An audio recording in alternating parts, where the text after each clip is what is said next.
Bonjour, voilà, de tout cœur avec vous dans cette deuxième vidéo qu'on vous propose dans ce temps de confinement. Vidéo là sur le jeûne, sur le deuxième volet de cette trilogie. On va parler de l'adaptation physiologique. Qu'est-ce qui se passe dans le corps? Comment le corps s'adapte à l'abstinence alimentaire, au fait de ne plus apporter de calories. Alors on jeûne depuis la nuit des temps, hein. Le corps sait faire littéralement, il a vraiment cette capacité à pouvoir se passer de nourriture, hein. C'est très bien montré en France notamment par les travaux d'Yvon Mao, bon, sur le manchon empereur, mais on transpose très facilement à cette capacité d'adaptation au niveau de l'être humain, et on s'aperçoit que ce sont les graisses corporelles qui sont le réservoir énergétique du corps. Le corps stocke très peu de sucre, hein, sous forme notamment de glycogène. La réserve principale énergétique fondamentale, celle dont il va pouvoir se servir au long cours, notamment quand le jeûne dure plus longtemps, ce sont les graisses. Alors là d'emblée, bien sûr, se pose l'idée de la quantité de graisse, hein, bien sûr. Quand on veut jeûner longtemps, il faut qu'on ait une réserve suffisante de graisse pour pouvoir le faire.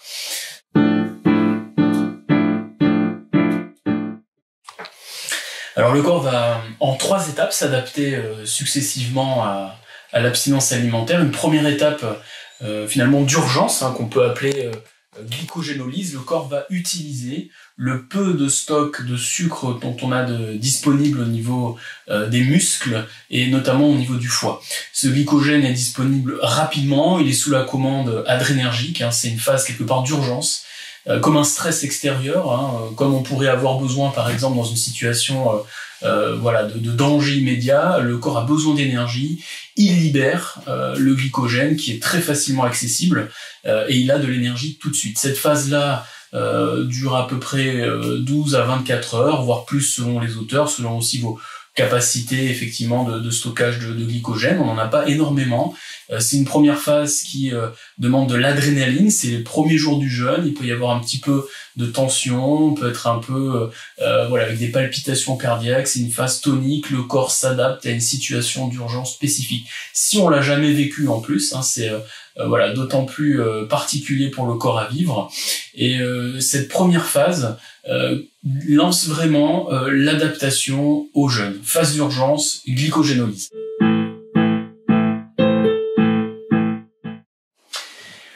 Voilà, une deuxième phase arrive. Alors une fois que le corps a complètement utilisé son stock de glycogène, parce qu'on n'en a pas énormément, le glycogène est une molécule assez grande et il n'a pas la capacité de pouvoir le stocker. Voilà, le corps stocke encore une fois vraiment au niveau des graisses. Cette deuxième phase, une phase on va dire à moyen terme, qui va utiliser 2 substrats particuliers, c'est-à-dire deux énergies, hein, deux supports, à la fois par les protéines et par le glycérol des graisses. Hein. C'est ce qu'on appelle la néoglucogénèse, ou la capacité par le corps d'utiliser du matériau qui nous constitue pour en faire de l'énergie. Hein. Ça s'appelle une espèce de recyclage. Donc c'est un deuxième système de sécurité, un deuxième filet de sécurité qui se met en place, on va dire à partir du fin premier, deuxième jour, troisième jour, voilà.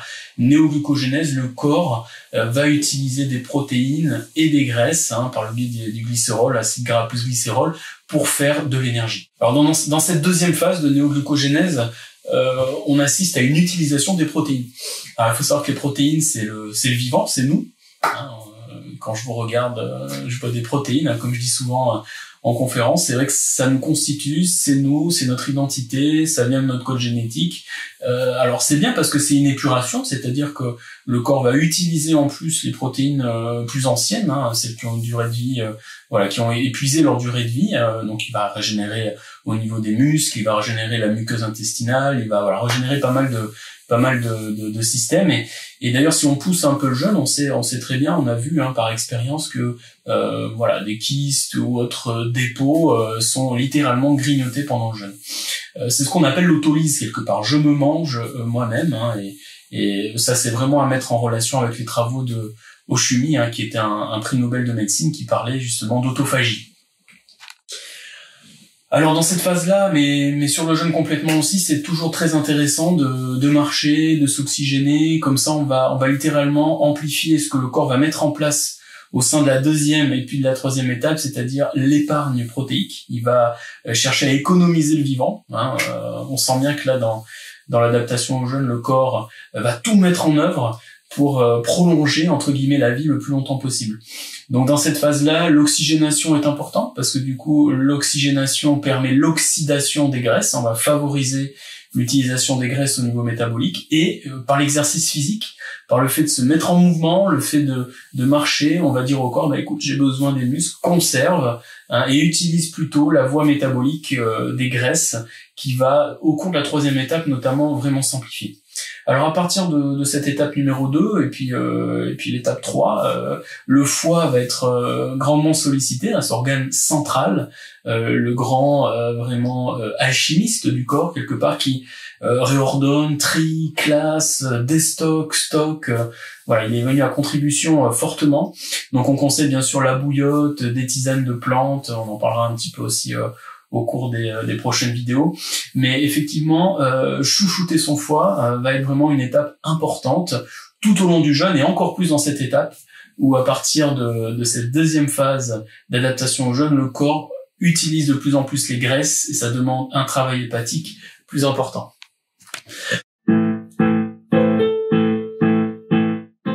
Voilà, on vient de passer la deuxième étape, on est au deuxième jour, troisième jour, et puis là on a vraiment une utilisation plus massive des graisses qui va s'opérer, on poursuit le jeûne, donc le corps va effectivement rentrer dans la phase longue durée du jeûne, et là rentre en jeu les graisses pleinement, et notamment une nouvelle voie métabolique, l'utilisation des corps cétoniques. Le corps va synthétiser par le biais du foie, encore une fois, central et majeur dans le jeûne, va utiliser les graisses pour en transformer une partie et en faire des corps cétoniques qui sont des acides cétoniques et qui va permettre de nourrir le corps différemment.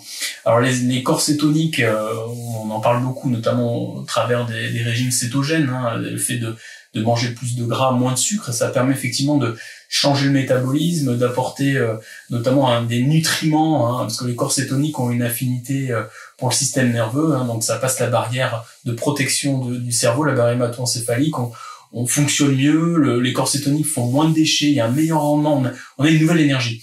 Et vraiment dans cette troisième partie, même si le moment de bascule, on peut parler souvent de cette crise d'acidose ou cette crise d'auto-guérison entre guillemets, mais ce passage un peu délicat où un afflux de travail arrive au niveau du foie par le biais des graisses, et quand on commence à libérer les graisses, à les transformer, on libère aussi tous les déchets qui sont stockés au niveau des graisses, et donc il y a un énorme travail du foie, un travail de détoxication qui se met en place, ce qui peut créer nausées, fatigue, inconfort, état fébrile, etc. Ça passe assez vite, généralement, quelques heures maximum, on va s'oxygéner, on s'aère, on boit des tisanes.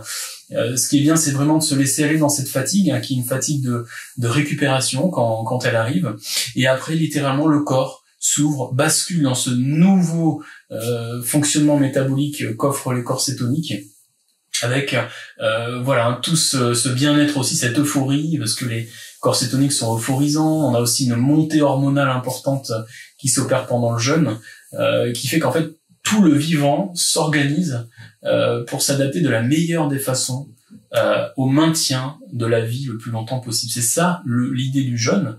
Et dans l'idée, on pourrait jeûner bien sûr finalement longtemps.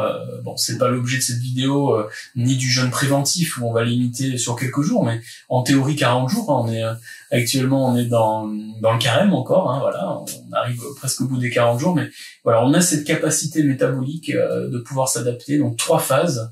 Phase d'urgence, phase à moyen terme, donc glycogénolyse, néoglucogénèse, et puis une phase long terme où là effectivement le corps va basculer pleinement dans l'utilisation des graisses.